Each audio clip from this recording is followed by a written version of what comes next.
Bonjour à toutes et tous. J'espère qu'on ne va pas vous endormir après le déjeuner. On va vous parler d'un gros mot, la réservation en direct.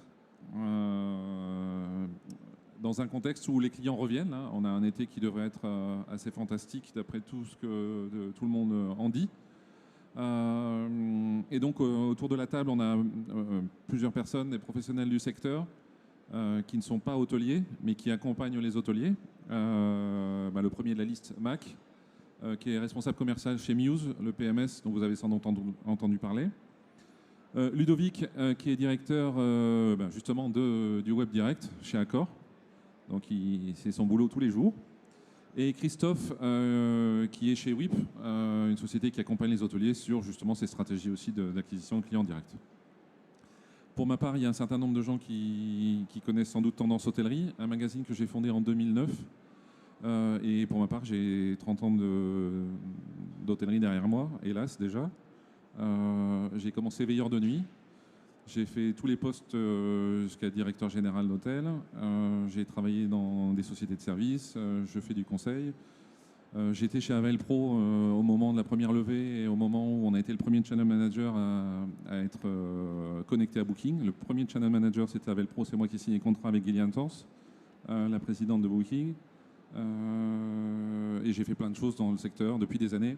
Et comme j'ai dit tout à l'heure à l'autre conférence, je suis quelqu'un d'assez engagé sur plein de sujets. J'ai participé à beaucoup de groupes de travail et de réunions sur la technologie hôtelière, la standardisation. J'étais dans le groupe AFNOR sur les avis clients. Donc c'est des sujets. Je m'implique sur beaucoup de choses. Et si je pars en vrille sur un sujet, vous inquiétez pas, c'est normal. La réservation directe, c'est justement un sujet qui m'a fait écrire un article il y a quelques années en disant mensonge ou fantasme. Parce que maintenant, ça va, c'est structuré. Les gens commencent à comprendre ce que ça veut dire réservation en direct. Et d'ailleurs, vous allez voir ce qui va se dire sur le sujet. Et je laisse chacun se présenter. On commence dans l'ordre par l'ordre, ça sera plus facile, je pense, pour les gens, puisque c'est marqué là. Okay, vas-y, Mac. Pas de souci. Donc, je reprends ce que Guylain disait. Je ne suis pas actuellement un hôtelier, mais je suis un ancien hôtelier. Donc, avec une quinzaine d'années en tant qu'hôtelier, j'ai commencé en tant que d'hébergement, restauration, finissant par directeur d'hôtel aussi. Une bonne partie de ma carrière, c'était au Canada. Puis après ça, je suis revenu en France aussi. Donc, j'ai changé de côté d'hôtelier à technologie, PMS Legacy. Serveur local si on veut. Et aujourd'hui, je travaille directeur commercial pour Muse, qui est PMS Cloud. C'est pas mal ça pour moi. Merci. Ludovic ? Je prends le relais. Donc moi, je ne suis pas non plus un hôtelier. J'ai commencé ma carrière en hôtellerie, puis j'ai enchaîné dans un petit groupe nommé Accor. Donc directeur digital sur la partie Europe du Sud. Donc on a aujourd'hui à peu près 1800 hôtels sur la zone. Et donc tout ce qui est la direction, tout ce qui est le web direct, donc toutes les réservations qui vont passer directement sur nos sites web. Merci. Christophe ? Bonjour à tous. Donc je suis Christophe Pereira, je suis le directeur commercial de WIP. Donc j'ai un petit passé plus dans la restauration que dans l'hôtellerie personnellement. Mais sinon je suis un enfant du marketing et du digital. Et c'est ce qu'on propose du coup chez WIP, où on accompagne justement les hôteliers à se distribuer en direct. Donc j'espère qu'on va pouvoir répondre à vos questions aujourd'hui. Merci à vous trois. Qui est hôtelier dans la salle ? Qui est prestataire de service ? Okay. Merci. Qui cherche un boulot ? Je sais pas, il y a plein de gens là dans le salon qui cherchent des... On cherche du monde chez WIP d'ailleurs, Voilà. s'il y a des gens qui cherchent.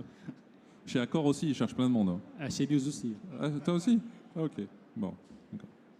Ça paye bien ? Oui, absolument. Ouais. Question piège.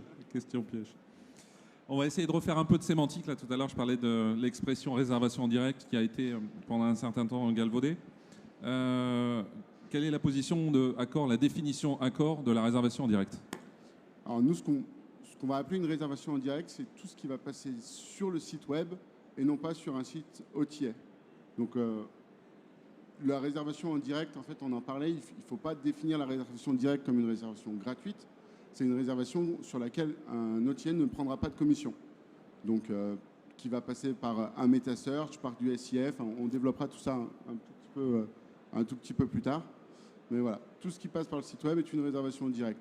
On peut aussi prendre les réservations par mail, par téléphone ou dans les hôtels, mais nous, on va plutôt se concentrer aujourd'hui sur le digital. Merci, rapide, concis. Christophe, qu'est-ce que tu en dis?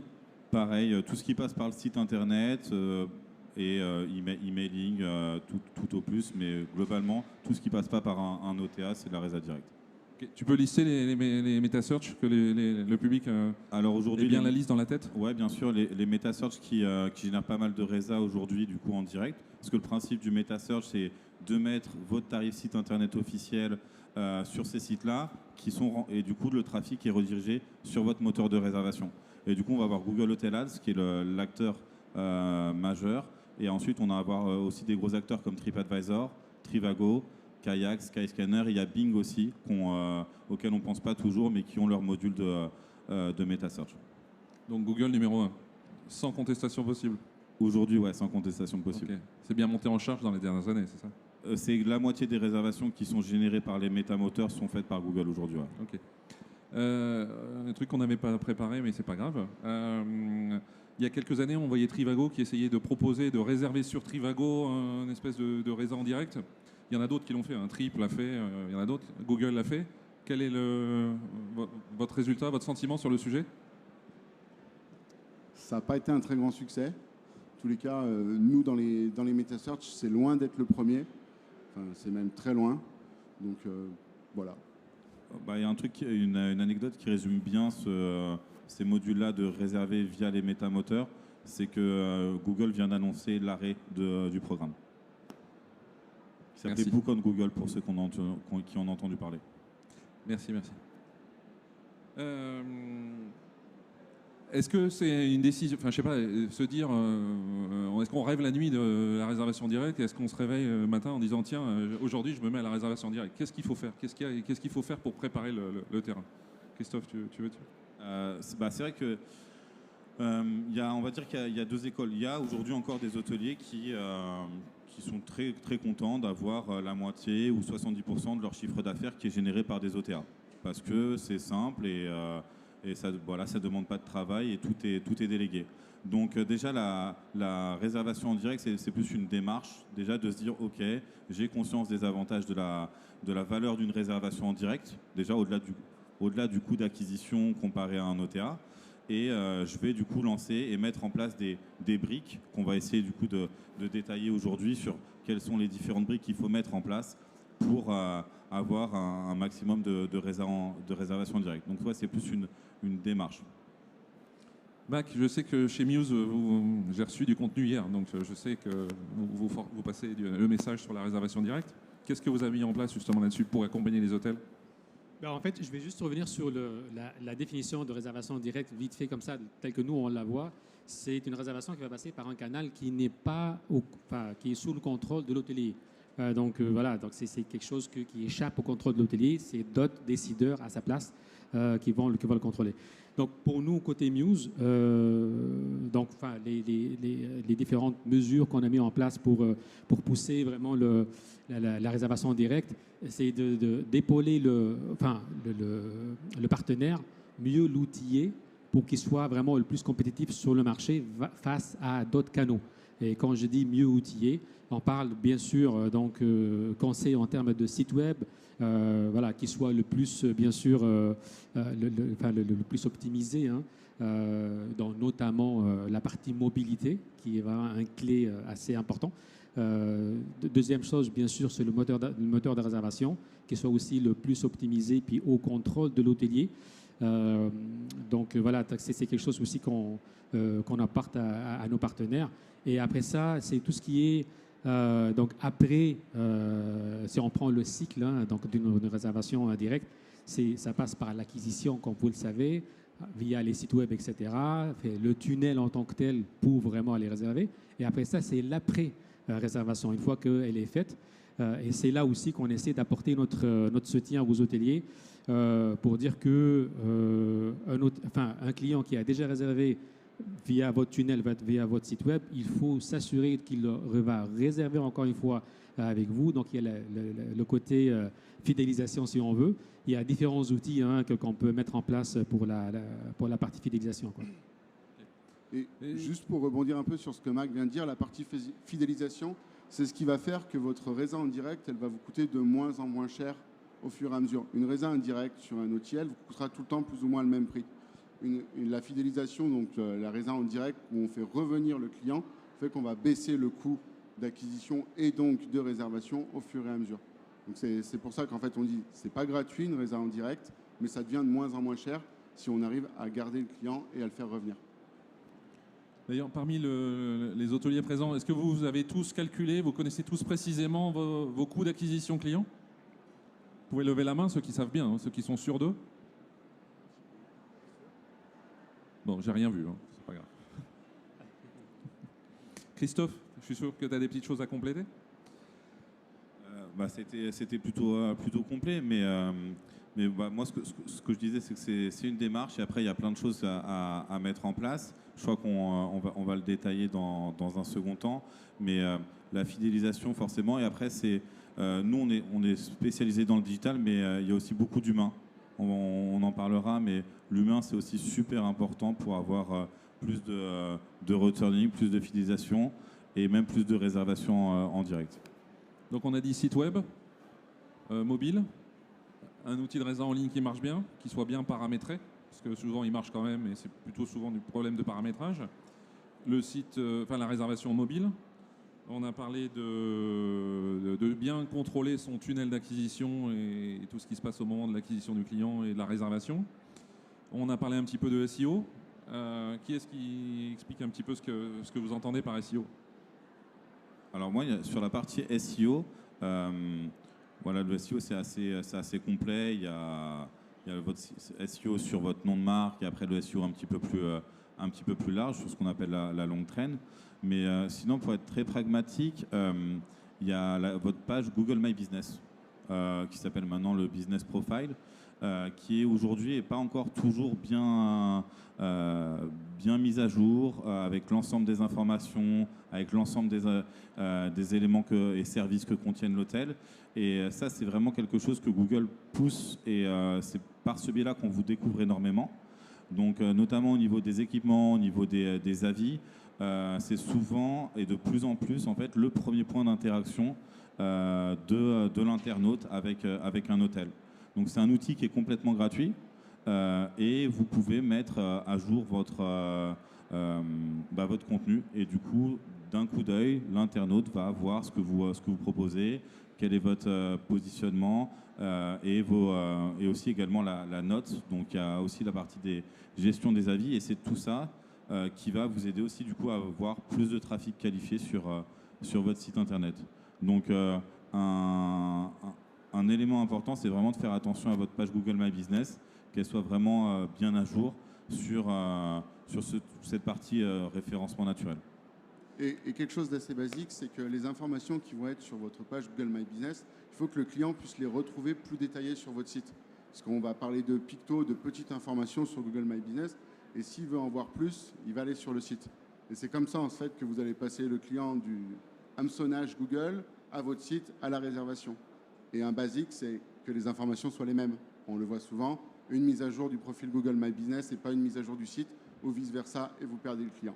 Et en fait, tout ce qui aura été fait d'un point de vue ramener le client sur votre site sera perdu parce que des informations contradictoires, ça part sur les OTA. Max, je crois que tu veux dire quelque chose. Ouais, je vais juste revenir sur 3 points concrets à mes yeux, ayant été un hôtelier aussi à votre place. Je dirais, la première fois, c'est le positionnement tarifaire. Donc, je pense que revenu management, etc., quel canal, quel prix, etc. Donc, c'est important de se positionner en termes de prix. Et là, en France, on a l'avantage, moi, ayant été, comme je disais tout à l'heure, au Canada, et là-bas, la bataille est encore en cours. Cette question de parité, comme quoi qu'en France, on peut positionner notre hôtel moins cher sur notre site web que sur les OTA. C'est un outil, à mes yeux, il ne faut pas hésiter à l'utiliser. Chose que, avec modération et puis faire attention. Donc ça, c'est le premier point. Le deuxième point, vite fait, c'est d'avoir une offre alléchante, une offre qui sort un petit peu de l'ordinaire pour se différencier, dans le sens que voir on appelle ça des plus-values, ou attends, un petit déjeuner gratuit, ou je ne sais pas, là, je vous laisse l'imagination, à vous là, de venir pondérer ou de venir maintenant enrichir votre offre avec ces plus-values-là pour faire la différence par rapport à d'autres canaux. Le dernier point, et non le moindre, c'est tout ce qui est gestion de fidélisation que je parlais tout à l'heure. Enfin, c'est facile à dire, mais d'essayer de créer une expérience, marquer le client avec une expérience qui va le laisser lui rester dans la tête. Et il va penser à vous la prochaine fois qu'il va revenir. Donc ça, ça soit au moment de l'acquisition, au moment de l'expérience digitale qui commence déjà, en achetant votre hôtel, ou carrément en arrivant à l'hôtel, puis en ayant son séjour, quoi. Voilà. Merci. Je voulais poser une question à la salle. Parmi les hôteliers, qui respecte la parité tarifaire? Qui ne la respecte pas? Juste pour savoir si vous êtes encore là. C'est bon, c'est vrai, il y a des hôteliers. Bon, c'est bien, vous êtes quasiment tous à dire non, on ne respecte pas. C'est bien. Merci. Vas-y, Christophe. Ah, pardon. Ouais, non, je voulais justement rebondir sur un point de Ludovic, pareil, sur un conseil, parce que voilà, on peut vous proposer plein de choses, il y a des choses qui sont payantes et des choses qui sont gratuites, mais ce point spécifique d'avoir le même contenu sur votre page Google My Business que sur votre site internet, ça marche aussi avec le même contenu sur les OTA que sur votre site internet. Vraiment des cas concrets où on avait un client qui mentionnait les mètres carrés de ses chambres sur les OTA et qui ne le mentionnait pas sur son site internet. Donc concrètement, vous êtes toujours en compétition par rapport à vous-même, mais c'est juste le distributeur qui va changer. Et du coup, mais si on se met à la place de l'internaute, j'ai une information de Booking.com que je connais, qui est un partenaire de confiance, qui me dit que cette chambre-là fait 25 mètres carrés, et l'autre, je n'ai pas l'information. Donc, dans le doute, sachez que c'est jamais le site internet officiel qui gagne. Ce sera toujours l'OTA. Donc, pensez aussi justement à bien mettre à jour le contenu de vos chambres, le contenu de votre hôtel, pas uniquement sur les OTA, parce que c'est souvent le premier réflexe, parce que généralement, quand on met à jour le premier générateur de revenus. Et si vous ne faites pas ce travail-là et vous n'allez pas au bout de votre site internet, en fait, vous vous pénalisez parce que l'internaute qui va aller comparer une chambre avec une autre ne va pas retrouver les mêmes informations. Et ça, même pour aller encore plus loin, et ça c'est des cas réels encore qu'on a vu, c'est par exemple si vous avez un nom de chambre, il faut que le nom de chambre soit pareil, soit identique sur l'ensemble des canaux où l'internaute est susceptible de vous voir. Et ces petites choses-là vont vous faire gagner 5%, vous faire gagner en tous les cas de la réservation en direct. Et du coup, moi, je vais rebondir sur ce que Mac disait quand il parlait de disparité ou de offrir un petit déjeuner ou un late checkout. Quand vous faites quelque chose pour privilégier votre site en web direct, faites-le savoir. Ne faites pas 10 €, 5% et n'en parlez pas sur votre site internet. Quand vous avez en fait une offre qui privilégie votre site en direct, mettez-le en gros sur votre site. On voit beaucoup trop d'établissements qui vont offrir un petit déjeuner si vous réservez sur le site en direct et c'est écrit en tout petit en bas. En fait, le client, il ne va pas venir sur le site en direct et réserver pour vous faire plaisir parce qu'il sait que Booking ou Expedia ont une commission plus élevée. Il va réserver sur votre site parce qu'il a quelque chose. Donc, faites-le savoir, n'hésitez pas. Partout où vous pouvez en parler, parlez-en. Merci.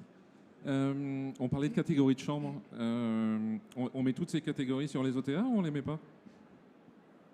Alors, nous, on considère vraiment les OTA comme des partenaires. Donc, si quelqu'un veut réserver une chambre, pour nous, il faut qu'elle soit disponible sur les OTA également parce que c'est aussi une visibilité. Si vous avez des suites, qu'un internaute cherche des suites, mais que vous ne les mettez pas à disposition sur les OTA, c'est quand même dommage parce que vous privez d'une certaine visibilité. Ce que nous, on voit qui fonctionne bien, c'est donc il y a le prix, forcément, proposer un meilleur tarif en direct et le mettre en avant sur les comparateurs de prix.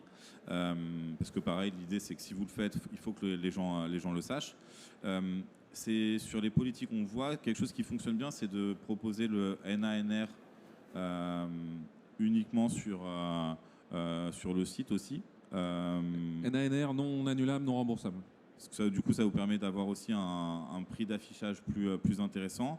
Et ce qu'on constate aussi, pour compléter ce côté NANR sur le site, meilleur tarif, c'est que les réservations du site internet officiel, donc les réservations en direct, sont moins annulées que les réservations Booking et Expedia.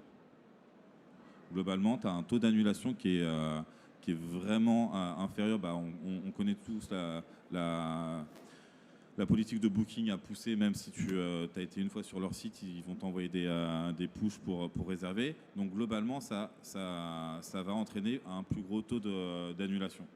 Et en moyenne, on est autour hors Covid, on est sur du 5% max de taux d'annulation sur du web direct.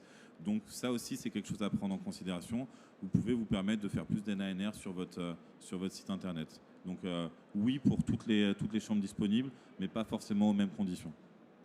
Effectivement, je veux juste rajouter une petite chose là-dessus par rapport à une pratique qu'on voit par nos clients chez News.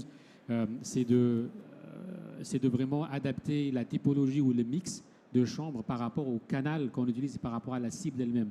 Quand on a des différents clients, que ce soit du Relais Château, ou bien Leading Hotels of the World, ou bien un hôtel 3 étoiles à Paris, donc ils vont vraiment adapter l'offre de leur chambre, de leur inventaire, par rapport au canal auquel ils ciblent, par rapport au canal lui-même et la typologie, quoi. Donc vraiment dans un but d'optimisation. Je rebondis sur l'annulation. Chez Accor, on a les mêmes tendances? Beaucoup d'annulations sur les OTA et moins en direct, ou c'est à peu près pareil? C'est pas du tout dans les chiffres que tu donnais. On a un peu plus de réservations sur l'indirect en effet, mais on n'est pas à 5% sur le direct, malheureusement. Ok. En tarif payé à l'hôtel? En tarif flexible, oui, c'est ça. En tarif flexible, ok. Et sans révéler des secrets, le NANR, ça pèse beaucoup Là, c'est pas des données que je vais pouvoir partager. C'est même pas des données que j'ai au niveau global, mais je sais que c'est des choses qui fonctionnent très bien dans des cas clients, pour notamment pousser le tarif aussi en facial le moins cher. De ne pas forcément donner tout son rate plan à un OTA pour avoir du coup ce facial, notamment je rebondis sur la partie métamoteur, mais si vous allez sur Google Hotel Ads ou TripAdvisor, eux ne mentionnent pas forcément du coup les conditions d'annulation, quoique c'est en train de changer, mais globalement ça vous permet de proposer un prix en facial beaucoup plus intéressant parce que ça sera du NANR et l'idée de ça c'est de ramener ce trafic-là une fois sur le site internet et après c'est au site internet justement de faire son travail, de convertir l'internaute sur du direct. Chez Accor, je pense que c'est pas la même chose suivant la typologie de clientèle, affaires, loisirs, etc. En fait, si pour le coup, j'allais rebondir en disant que le tarif NANR va nous permettre de cibler une certaine catégorie de clientèle et qu'on n'aurait pas forcément eu, parce qu'il est forcément moins cher que le flexible, avec des conditions d'annulation plus restrictives, mais on va aller chercher un type de clientèle qui n'aurait pas forcément réservé soit cette catégorie d'hôtel, soit ce prix. Donc en fait, on va aller chercher une clientèle plus loisir, mais ça va permettre d'aller chercher une clientèle en plus. Après, le post-Covid n'est pas du tout la même réalité que le pré-Covid, j'apprends rien à personne. Le NANR est beaucoup moins présent dans les pourcentages de réservation qu'avant, mais il est en train de revenir. Petit à petit, on voit que ça augmente. Donc il ne faut pas le négliger et il faut bien l'avoir. Mais quelle est la différence de prix entre un NANR et un flexible chez Accor? En gros, c'est de l'ordre de 10-15% ou c'est 25%? C'est l'ordre de 15, entre 10 et 20% en fait, en fonction des marques et des hôtels. Ok. Et est-ce que tu vois marcher chez tes clients? C'est plutôt... Ça, c'est pas des données que nous on va traiter. On est plus sur la partie acquisition, donc on voit l'impact, mais on va pas avoir toute cette statistique de revenu management. Okay. Tu as une vision de ça, toi, chez tes clients? Pardon? Est-ce que tu as une vision des taux de remise Je dirais que, comme disait Ludovic, c'est de 10 à 20%, dépendamment du standing, dépendamment de... Effectivement. Ouais. Ok. Merci. Il y a le côté humain. Qu'est-ce qu'on doit faire quand on est Accor pour pousser les gens, le personnel, disons, à pousser la réservation en direct plutôt qu'à les réserver en ligne et débrouillez-vous? On a un outil qui est notre programme de fidélité, le programme All. Donc en fait, tout ce qui va être à l'hôtel au moment de la réservation, ça va être d'encarter le client s'il ne fait pas partie du programme de fidélité, de lui mettre en avant les avantages qui arrivent assez rapidement. Et donc après, nous, toute cette partie, et je pense que je vais tendre le bâton à Mac, c'est que ça nous permet de récupérer des informations clients pour de pouvoir les recontacter et en fait de les faire revenir sur le site direct à la suite. En revanche, la réalité est que des clients encartés, certains, beaucoup, une partie, réservent toujours sur l'indirect. Donc en ayant les informations clients et en ayant un programme de fidélité ou autre, il faut quand même continuer de travailler et de communiquer au client et de lui donner des avantages. Parce que sinon, même s'il fait partie de votre programme de fidélité ou autre, le réflexe booking.com, on va l'appeler comme ça, est toujours là en fait. Il y a toujours une application, il aura toujours le site booking en tête. Donc il faut bien lui faire comprendre, bien lui expliquer qu'il a une bonne raison de venir directement sur votre site ou par email. Pour nous, le facteur humain est super important dans le sens qu'en termes d'expérience usagée, donc si je parle de mots intuitivité, simplicité, etc., c'est vraiment destiné à l'usager pour simplifier la vie de l'usager. Pour nous, puis voilà, je pense que tout le monde est d'accord là-dessus, l'expérience client, elle passe par votre collaborateur qui est en train de la livrer. Alors du coup, c'est son expérience à lui qui va refléter l'expérience du client. Ça, c'est notre philosophie à nous. Alors, donc du coup, voilà, donc pour nous, c'est très important de mettre à la disposition de nos partenaires des outils très simples, très intuitifs. Donc ça, c'est une chose. Puis Ludovic, tu m'as entendu la perche, je vais la prendre, par rapport à la récupération de data. Dans le sens qu'un client aujourd'hui qui a réservé sur un OTA, Booking ou voilà, peu importe, quand ça rentre sur le PMS, c'est intégré, et puis ça vient de ce canal-là. Maintenant, la question est comment faire pour le client revienne la prochaine fois en réservant directement avec vous et vous faire économiser la fameuse commission qui va directement à l'OTA. Pour ça, il y a différentes techniques. Il y a le facteur humain super important que Ludovic a parlé, dans le sens que conscientiser les réceptionnistes d'insister, d'avoir le contact vraiment direct du client et non pas son courriel, booking ou bien peu importe son nommé les autres. Ça, c'est un. Mais de deux, nous, dans le monde digital, on a pensé une solution automatisée qui va donc inviter le client à saisir son vrai courriel quand il fait son check-in en ligne. Alors, du coup, peu importe quel seul canal qui a réservé, quand il reçoit son invitation pour faire son online check-in, il va être invité à saisir son propre courriel et que quand ça descend après ça dans le PMS, ça va écraser le courriel de booking et là, donc, la data, ça va être la vôtre. Voilà. Et donc, une fois que vous l'avez, la data, bien la garder, bien la travailler, être capable de catégoriser vos clients, un client business, un client loisir, c'est la base, mais ils ne vont pas chercher la même chose. Et quand vous allez les contacter, vous n'aurez pas forcément le même message. Donc, quand vous avez une base de clients qui est suffisamment importante, arrivez à avoir 3-4 catégories de clients pour vraiment pouvoir les cibler avec le bon message pour les faire revenir. Ouais, pour ajouter sur la partie humain, c'est l'importance en fait de la réception. L'importance des réceptionnistes qui vont répondre au téléphone et qui vont accueillir les clients. Donc ça va être la première interaction et la dernière interaction si on est sur du real check-in, check-out. Mais c'est ces gens-là aussi qui vont pouvoir faire en sorte que vous allez collecter de l'information. C'est ces gens-là qui vont pouvoir prendre de la réservation. Et c'est aussi du coup, on a cette formation à faire sur ce poste-là qui est déterminant et qui va aussi aider à augmenter les réservations en direct. Parce que si on vous appelle, et je pense que c'est déjà arrivé à tout le monde, d'appeler un hôtel, expliquer le tarif qu'on pouvait avoir via un OTA et vous entendre dire que non, ne vous préoccupez pas, réservez directement sur booking.com. Et ça passerait juste en sensibilisant le personnel de la réception sur l'importance d'une résa directe et ça passe via de l'humain. Donc c'est aussi du coup ce qu'on disait en préambule, c'est que c'est vraiment une démarche.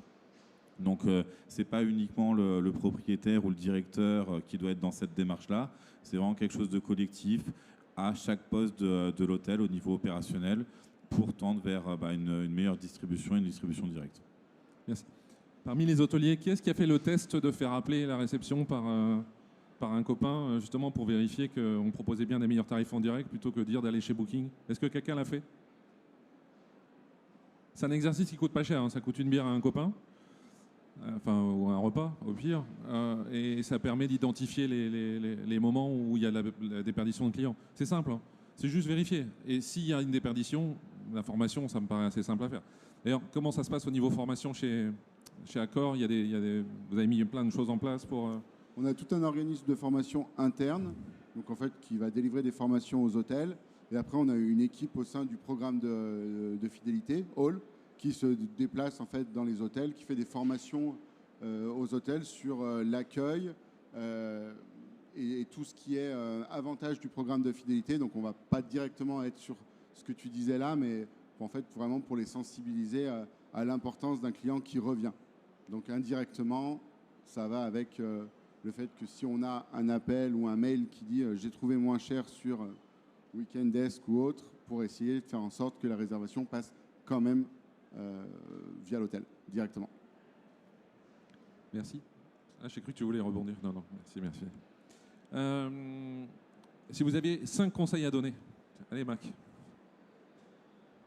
Je reprends tout ce que j'ai dit tout à l'heure, hein. Donc, première chose, c'est le site web lui-même. Donc SEO, SIA, toutes ces techniques-là. Alors, hein. SEO, Search Engine Optimization, c'est plus le référencement gratuit, si on veut, là. Donc en termes de contenu, en termes de tout ce que vous pouvez avoir pour optimiser la sortie de votre site web dans les recherches Google ou autres. Donc ça, c'est les SEO. Le SIA, les Search Engine Advertising, c'est plus vraiment tout ce qui est outils payants, hein, pay and click, ou tout ce qui est liens payants, etc., qui sont là.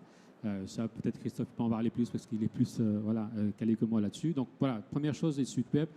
Deuxième chose, moi je dirais le tunnel de réservation lui-même. Donc encore une fois, donc le moteur de réservation, idéalement votre propre moteur à vous, et donc qu'il soit mobile. Ça, c'est vrai, aujourd'hui, c'est un requis, hein. C'est plus un luxe d'avoir quelque chose de mobile. Ça, c'est la deuxième chose. Troisième chose, je dirais l'offre alléchante, donc une plus-value pour pousser le client à finaliser l'achat sur votre site web et non pas via l'OTA ou notre canal. Quatrième chose, c'est la fidélisation. La fidélisation, avec tout ce que vous pouvez faire. Moi, je dirais, la première chose qui serait bien à faire, c'est que qu'on puisse reconnaître le client via un portail qui reconnaît son nom déjà. S'il est déjà réservé chez vous, il peut se connecter sur un portail qui l'invite j'ai déjà toutes mes données, j'ai juste à rentrer les dates et payer, quoi. Donc, je n'ai pas à saisir encore mes données. Donc, ça, c'est vraiment une invitation à avoir. Dernière chose, moi je dirais, qui va encore une fois avec la fidélisation, c'est de soigner la réputation en ligne, parce que c'est ça qui est le nerf de la guerre par rapport à une fidélisation. On ne peut pas fidéliser si notre réputation n'est pas là. Voilà, c'est la gestion de la réputation. Ouais. Une petite question, qui suit en temps réel, enfin temps réel c'est compliqué, mais disons à J+1, sa réputation côté hôtelier? Il n'y a pas toutes les mains qui se lèvent, hein. Mais il y en a quand même quelques-unes, c'est bien ça. Christophe, tes 5 points. Alors, je pense que ça va être un peu redondant, mais tu peux compléter. Je vais essayer de ne pas l'être, mais c'est vrai qu'il y a des points qui sont importants. Mais la partie, c'est important. Je veux insister, c'est sur la partie du site internet. Le site internet, s'il y a 2 points sur lesquels vous devez être vigilant, c'est qu'il doit être adapté au mobile. Mais je pense que même si aujourd'hui on est en 2022, faut continuer à le dire, parce que depuis 2019, pour 90% des hôtels, le trafic est principalement mobile. Aujourd'hui, quand vous regardez les réservations en direct, elles sont toujours réalisées et finalisées sur le desktop, mais le trafic, lui, il est majoritairement mobile. Donc, si vous le perdez à ce moment-là, vous l'avez perdu de toute façon. Donc, il doit être mobile. Ce qu'on appelle mobile friendly, et le temps de chargement. Ça, c'est vraiment les 2 points. Le temps de chargement de votre site internet, c'est la clé. Donc, il faut qu'il soit rapide sur mobile. Donc, ça, c'est pour un site internet. Donc, l'importance du site internet, parce qu'encore une fois, c'est que tous vos efforts de réservation en direct, tout se redirige sur votre site internet. Donc c'est vraiment la pierre angulaire de votre distribution, c'est votre vitrine, c'est la première fois qu'on vous découvre. Donc encore voilà l'importance du site qui doit être mobile et rapide. Ensuite, on a un deuxième point, c'est le contenu qui doit être à jour sur le site internet. Et j'en en parlais tout à l'heure, mais ça c'est vraiment, ça vous coûte rien, ça coûte du temps, mais faites l'exercice, regardez pour vous rendre compte que vous pouvez avoir de la disparité de contenu. Donc mettre toujours à jour son contenu sur l'ensemble des distributeurs et sur son site. Le troisième point, ça va être la disparité. Du coup, proposer le meilleur tarif en direct. Ça, c'est un truc qui... Voilà, vous devez proposer le meilleur deal. Ça peut être, si ce n'est pas le meilleur tarif, ça peut être des meilleures conditions, ça peut être un petit déjeuner, ça peut être plus de services, mais vous devez absolument proposer une meilleure offre si vous voulez faire vraiment beaucoup de réservations en direct. Ça, c'est le troisième point. Le quatrième point, c'est de le mettre en avant. C'est-à-dire que si vous proposez un meilleur deal, il faut que les internautes le sachent. Donc, les meta-search, c'est un super moyen pour le mettre en avant. Et le cinquième, c'est le moteur de réservation. Le moteur de réservation qui est pareil, c'est l'outil qui va au bout du process. Donc avoir un moteur de réservation qui soit adapté au mobile, qui soit rapide et qui soit clair, ça c'est le cinquième point qui fait que vous allez, avec ces 5 conseils, augmenter vos réservations en direct. Merci. Parmi les hôteliers, qui testent son moteur de réservation régulièrement, par exemple une fois par semaine? C'est bien. Là, je pensais que j'allais avoir 2 ou 3 mains seulement. C'est bien, bravo. Je pense que tu vas vouloir compléter. Il y a quand même des points de technologie que vous avez chez Accor qu'il n'y a pas forcément chez les hôtels indépendants. J'ai pas grand-chose à rajouter, mais le premier point, c'est soyez visible sur Google. Donc, faites en sorte... Ça marche? Oui, pardon. Faites en sorte que, en fait, quand on vous cherche, votre site remonte avec un nom de site simple, avec des informations sur le site. Vous connaissez vos clients, vous connaissez votre environnement. En fait, il faut avoir le contenu sur le site que Google va lire pour le remonter. C'est ce qu'on appelle une partie du SEO. Deuxièmement, ayez un site internet. C'est basique, mais ce n'est pas le cas de tout le monde. Avec un bon moteur de réservation, je ne reviendrai pas là-dessus, mais qui soit visible, qui soit clair, qui ait les informations, que ce ne soit pas un bouton en haut à droite marqué « Réservé », qu'on ait vraiment le moteur de réservation en plein milieu quand on arrive. C'est très important. Mobile friendly, je ne reviendrai pas dessus non plus. L'avantage sur votre site, donc pareil, il faut qu'il y ait une raison de réserver et qu'elle soit bien visible. Et donc que le contenu sur votre site donne aussi envie de réserver. Tout à l'heure, tu parlais de 90% des hôtels qui ont plus de trafic sur mobile que sur desktop. En fait, ce qu'on voit, nous, c'est qu'on a 65% du trafic qui est sur mobile, mais 80% qui est sur desktop. Et quand on creuse un peu, les clients vont chercher de l'information sur leur téléphone. Dans le métro, dans les transports en commun, sur la pause déjeuner, ils vont regarder, ils vont chercher un hôtel pour le week-end, pour leur prochain séjour ou business trip. Et en fait, quand après, ils vont retourner à leur bureau ou arriver chez eux le soir, ils vont dire « Bon, ben voilà, j'ai trouvé, mais je réserve quand même sur ordinateur parce que le cerveau humain ne va réserver sur mobile que des petites sommes. Et nous, sur l'hôtellerie, on rentre déjà dans des sommes qui sont plus élevées que la petite somme. On est souvent autour de 100 ou plus de 100 euros. Et donc, en fait, c'est ça qui va faire que la personne va réserver sur desktop. Mais vraiment, tout le contenu va être regardé sur mobile. Donc, c'est sur mobile que vous allez lui donner envie, en fait, de réserver votre hôtel. Donc, il faut vraiment faire en sorte que votre site mobile donne envie, même peut-être qu'il soit un peu moins poussé à la réservation, mais plus poussé sur l'établissement en lui-même. Et je crois que j'ai fait le tour.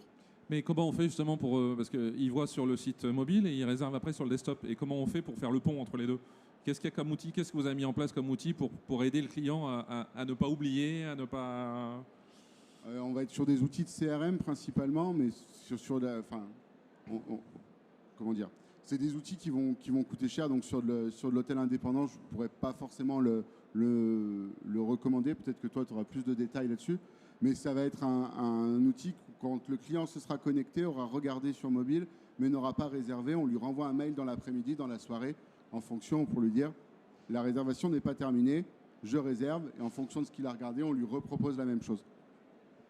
Effectivement, donc enfin, pour le moteur de réservation qui est le tunnel, hein, qui sert à concrétiser la vente, il y a un paramètre super important, c'est le taux de conversion, parce qu'on peut dire oui, on a un moteur de réservation, mais s'il ne génère rien du tout, on n'est pas avancé. Alors ce qu'on vous invite à faire, puis à suivre de près, c'est votre taux de conversion sur le site web. Et là, il y a plein d'outils là, qui permettent d'améliorer justement les taux de conversion. Notamment donc, en termes d'expérience client. Hein, tout à l'heure, Christophe en parlait. Les photos qui sont lourdes à télécharger, etc., ça, vous allez perdre de clients, ça c'est sûr. Donc, vraiment, soyez concis dans votre texte, dans vos photos. Allez-y. Pour moi, il faut aller vraiment à l'essentiel, puis optimiser ce moteur de réservation-là. Et l'autre point aussi que Ludovic a mentionné, super important aussi, c'est l'accompagnement aujourd'hui avec les outils digitaux qui sont disponibles sur le web. On parle soit des chatbots, on parle de CRM qui vont donc recontacter le client automatiquement plus tard parce qu'il n'a pas fini en sortant du tunnel, il n'est pas sorti de la bonne porte, il n'a pas acheté, mais il a juste quitté. Alors, comment on fait pour aller récupérer cette information-là et le relancer plus tard plus tard en CRM ou sur le tas avec un chatbot pour essayer d'essayer de le guider vers la bonne porte, tout simplement. C'est des outils qui ont fait leur preuve chez nos clients en tout cas. Si je peux résumer, c'est l'engagement. Du coup, essayez d'engager en fait avec l'internaute. Donc, essayez de récupérer notamment des adresses email directement depuis le site internet. Ça, c'est des choses aussi qui peuvent vous aider à toujours plus engager. Les chatbots, pareil, ça vous permet d'engager avec les internautes. Et ça me fait penser aussi à quelque chose. C'est quand tu parles de conversion notamment, on a de la chance, c'est qu'on est sur le web. Enfin, c'est pas mal sur le web. Et du coup, le web nous offre l'opportunité et la possibilité de tout traquer. Donc aujourd'hui, la data, on l'a, on sait l'analyser et on sait dire si c'est bon, si c'est pas bon, et on sait suivre et dire à quel moment ça bloque. Donc il y a aussi une part importante de votre capacité à bien suivre ces métriques-là, à bien les traquer. Pour penser votre site internet comme un site de e-commerce en fait, et de se dire qu'on veut, on veut le monitorer comme tel, et pour ça il faut être capable d'installer les bons tracking. Il y a Google Analytics qui est encore une fois un outil gratuit qui vous permet de faire pas mal de choses. Donc un sixième conseil, ce serait de ne pas hésiter à aller au bout dans toute la partie e-commerce et tracking de votre site internet, qui vous permettra de vous améliorer tout simplement parce qu'on saura dire ce qui bloque et ce qui fonctionne. Est-ce qu'il y a des outils de réassurance pendant le tunnel qui n'est pas encore la réservation, qui est en train de devenir une réservation? Qu'est-ce que vous avez comme outil de réassurance chez Accor pour rassurer le client, vous dire vas-y, c'est bon, tu as le bon prix, c'est le bon hôtel, on a un bon service On va... En plus, on va avoir tout ce qui est la réassurance dans le couloir de réservation quand on va voir que le client hésite. Donc on va soit lui proposer d'appeler le call center, parce qu'on a une partie des hôtels sur le premium et le luxe où on a plus de réservations sur le call center. Donc ça va permettre d'augmenter le taux de conversion.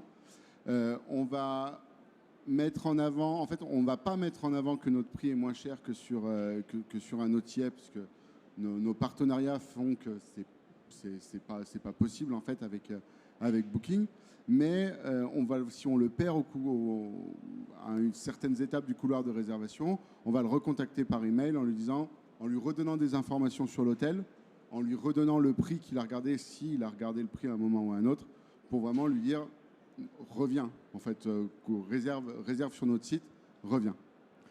Reviens, vas-y. Juste rajouter une petite chose qui me passe l'esprit aussi, dans le sens que comment le moteur de réservation, on peut vraiment le pousser et puis le consolider. C'est un outil qui est intégré dans le moteur de réservation qui va faire un comparateur tarifaire, dans le sens que en tant que client, j'ai lancé une recherche pour le 15 août et je vais voir mon prix qui sort, mais comparativement sur OTA, etc., je suis à 100 € en direct. Sur l'OTA, je suis à 90 ou je veux dire 120 ou 130, un peu plus cher.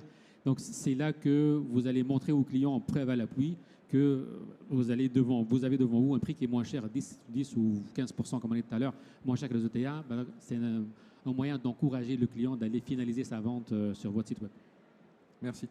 Est-ce qu'il y a des questions parmi le public? Attendez, je vais venir avec le micro.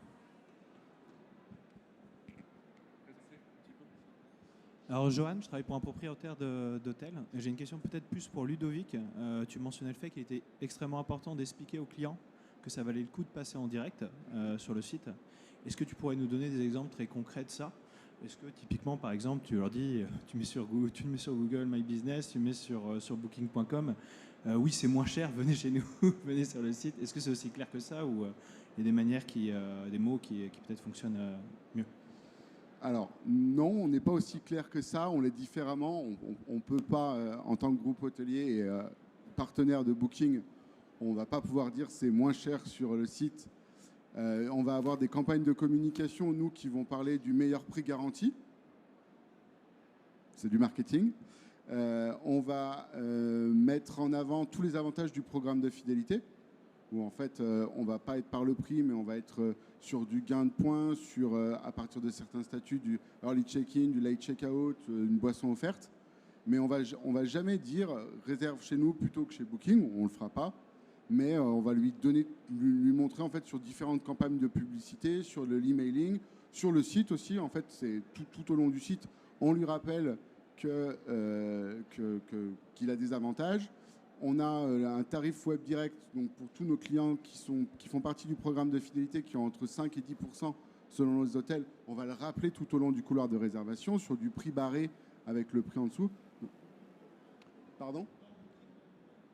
Non, sur le couloir de réservation de all.com, sur notre site. On peut pas, vu que c'est du tarif en fait pour les membres du programme de fidélité d'accord, on ne peut le mettre en avant que sur Accor.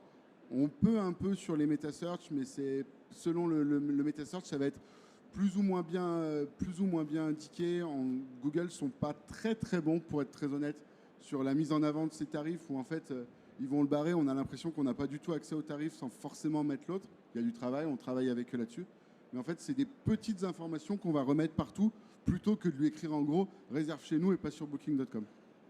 Je pense juste, si tu permets de rebondir, par rapport à un hôtel indépendant, c'est quoi la meilleure preuve que de lui dire, lui montrer sur le site web, voici le prix en direct, voici le prix de Booking dans son tunnel, hein, donc dans son chemin, il va pouvoir comparer tout de suite, il va pouvoir prendre sa décision tout de suite. D'après moi, c'est la meilleure façon de convaincre. Et aussi, tu peux le mettre dans le descriptif de ton SEO. Tu peux le rajouter, du coup, donc tu as le lien bleu et ensuite tu as le descriptif. Tu peux mettre meilleur tarif garanti, c'est des trucs qu'on utilise aussi beaucoup. Et après, l'utilisation des métamoteurs, où là, ton site internet officiel remontera directement. Et là, c'est même, du coup, ça pousse à ce qu'on vienne directement sur ton site avant même de se poser la question. Merci. Une autre question ? Pas de questions ? Vous avez été super clair, c'est bien, hein, c'est génial. On en a parlé un petit peu, mais pas vraiment. Le détournement, en fait, être présent sur ses résultats, sur sa marque. Qu'est-ce que vous préconisez, justement? Parce qu'on parle de brandjacking, le détournement de la marque par les agences, dont Booking en tête. Moi, chez Accor, ça va, vous ne souffrez pas de ce genre de choses. Mais chez les indépendants, qu'est-ce que vous suggérez?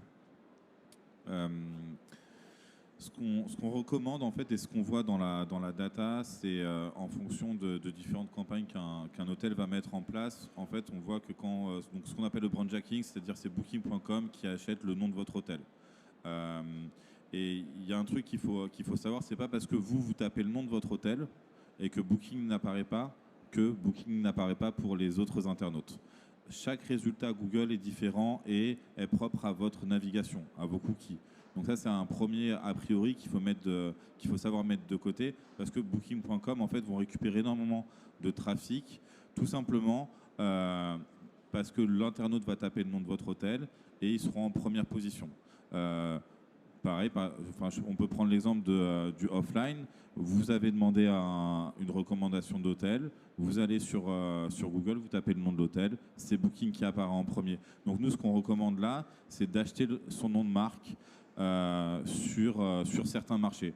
Généralement, c'est sur le top 3, top 5 marchés grand max, parce qu'on ne va pas l'acheter sur tous les Google du monde. Mais l'idée, c'est de se positionner sur son nom de marque dans vos top 5 marchés, et c'est des campagnes qui ont des super retours sur investissement, parce qu'encore une fois, on est sur des sur des personnes qui cherchent votre établissement, qui sont très très très qualifiés. Donc ils sont super intéressants à aller chercher et à ramener sur votre site internet officiel. Donc là, l'idée, c'est d'acheter son nom de marque. C'est pas forcément des budgets qui sont énormes. En moyenne, un hôtel indépendant parisien va dépenser entre 300 et 400 euros d'achat média pour protéger son nom de marque sur 2 à 3 marchés. 400 euros par mois 400 euros par mois, c'est ça. Et du coup, en moyenne, on a des retours sur investissement de x20, x25. Donc ça donne un coût de distribution qui est autour un petit peu inférieur à 5%, si on le compare avec une Reza Booking Expedia. Donc c'est pas gratuit, encore une fois, mais c'est 10 à 15 points d'économie. Qui souffre de brandjacking parmi vous? Ok. Vous avez déposé vos marques aussi? Non? Vos marques sont déposées? Ok.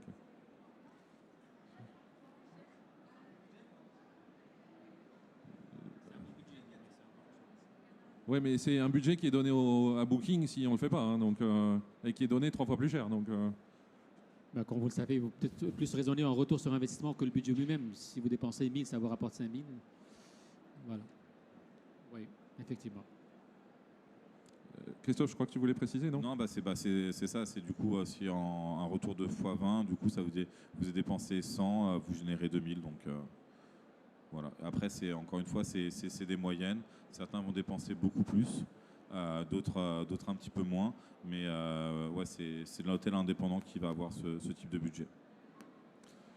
Merci beaucoup. Mais je vois qu'il n'y a plus de questions parmi le... Ah si, il y en a une. Attendez, j'arrive.